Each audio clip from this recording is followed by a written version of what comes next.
या तो बंदा खुदकुशी कर चुका होता, या पाकिस्तान छोड़ के जा चुका होता, या फिर हैदराबाद के पागल खाने में दाखिल होता। दोस्तों T20 वर्ल्ड कप के लिए न्यूजीलैंड ने सबसे पहले अपने स्क्वाड का ऐलान कर दिया है। वैसे नॉर्मली इनकी ज़्यादातर ऑटोमेटिक चॉइसेस ही हैं, एक ही टीम काफ़ी अरसे से खेलती हुई आ रही है और बड़ी बैलेंस टीम नज़र आती है। हमेशा वही सेमीफाइनल फाइनल फेवरेट की तरह खेलते हैं, टेबल टॉप पर जाते हैं, लेकिन हमेशा की तरह सेमीफाइनल या फाइनल में बाहर हो जाते हैं। और लेकिन एक हल्का सा रिव्यू इनके एक स्क्वाड पर डाल लेते हैं। सबसे पहले बोर्ड ने जिस बंदे पे एक बार फिर भरोसा किया वो है केन विलियमसन, इनका कैप्टन।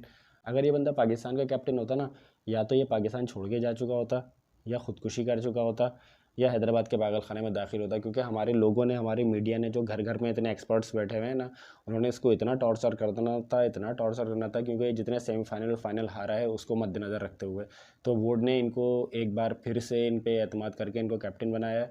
तो इतना कोई केन विलियमसन इतना कोई ख़तरनाक बैट्समैन है नहीं, क्योंकि इनका स्ट्राइक रेट इनका 123.64 है और 89 मैचेस में सिर्फ 55 सिक्सेस मारे हैं।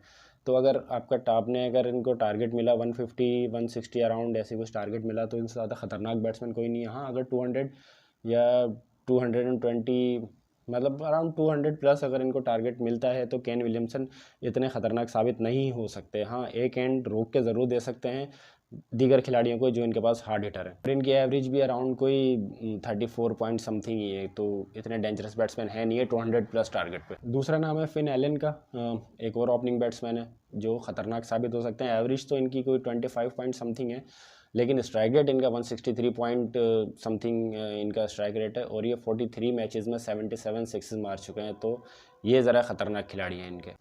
उसके बाद एक और ऑटोमेटिक चॉइस ट्रेंट बोल्ट, जो नई गेंद के आजकल के दौर में नई गेंद के ख़तरनाक तरीन बॉलर्स में जिनका शुमार होता है। और T20 क्रिकेट में वैसी ये जहाँ भी कहीं भी लीग्स खेलते हैं तो बड़े महंगे खिलाड़ी बन के ही ये लीग खेलते। ट्रेंट बोल्ट भी 57 मैचेस में 74 विकेट्स ले चुके हैं, और इकॉनमी इनकी कोई इतनी अच्छी नहीं है, लेकिन आजकल की जिस तरीके से T20 क्रिकेट इतनी फास्ट हो गई है उसके हिसाब से देखा जाए तो बहुत अच्छी है, और इनकी इकॉनमी है 8 रन की, तो ये भी इनके ख़तरनाक खिलाड़ियों में से एक है। उसके बाद नाम आता है माइकल ब्रेसवेल का, जिन्होंने मेरे ख्याल से अभी न्यूजीलैंड वाली सीरीज़ जो पाकिस्तान से हुई थी, पाकिस्तान में ही हुई थी, उसमें इन्होंने बाबर आजम को ही बनी बनाया हुआ था अपना। मेरे ख्याल से कोई 4 T20 में कोई 3 दफ़ा तो इन्होंने आउट कर दिया था। लेकिन बैटिंग से अच्छा रिकॉर्ड इनकी बॉलिंग का है।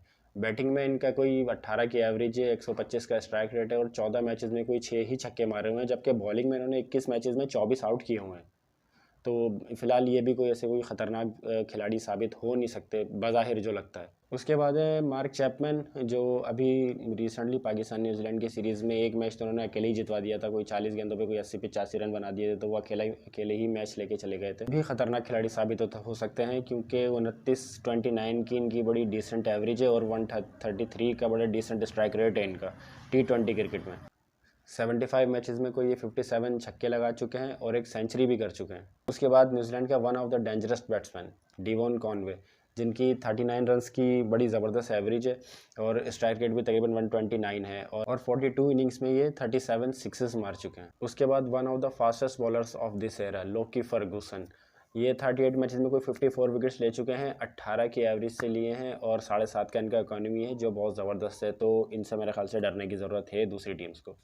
उसके बाद है मैट हेनरी, जो T20 में ऐसा कोई ख़ास कारकर्दगी कभी नहीं दिखा सके, और मेरे ख्याल से T20 क्रिकेट में इतने ख़ास है भी नहीं, ज़्यादा फास्ट भी नहीं है, लाइनो लाइन बहुत अच्छी है, लेकिन इनका रिकॉर्ड T20 इंटरनेशनल क्रिकेट में इतना अच्छा भी नहीं है। 17 मैचेस में 20 आउट किए हुए हैं, तो तकरीबन 25 की एवरेज से, और इकॉनमी भी कोई इनकी 8 से ज़्यादा की है, तो कोई ऐसी ख़तरनाक बात है नहीं इनमें। उसके बाद एक और न्यूजीलैंड के ख़तरनाक बैट्समैन डेरिल मिचेल, जो लो डाउन द ऑर्डर आके बड़ा अच्छा मैच फिनिश कर सकते हैं, और स्ट्राइक रेट भी इनका बड़ा अच्छा है 138 का, और एवरेज इतनी ज़्यादा नहीं है, 25-26 की एवरेज है, और अभी तक 48 सिक्सेस मार चुके हैं। लेकिन ये डिपेंडेबल बैट्समैन है, इन पर डिपेंड कर सकते हैं, तो इनको भी ईजी नहीं लिया जा सकता। उसके बाद है जिमी नीशम, जो एक और इनके ख़तरनाक बैट्समैन है, लो डाउन द ऑर्डर 6-7 नंबर पे बड़ी अच्छी बैटिंग कर जाते हैं।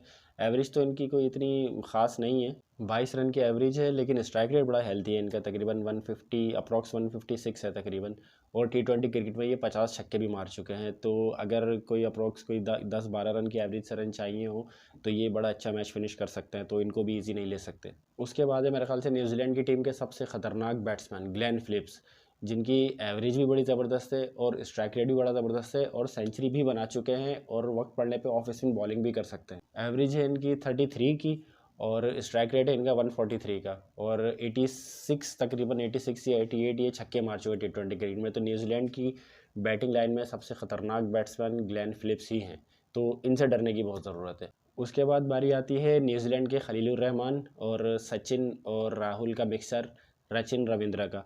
इनकी कोई T20 में ऐसी कोई ख़ास परफॉर्मेंस रही नहीं है, कोई 16 का एवरेज है और 1.50 किया हुआ है और इतनी कोई ख़तरनाक बैटिंग है नहीं। मेरे ख्याल से इनको ओडीआई वर्ल्ड कप की बेस पे ले लिया है।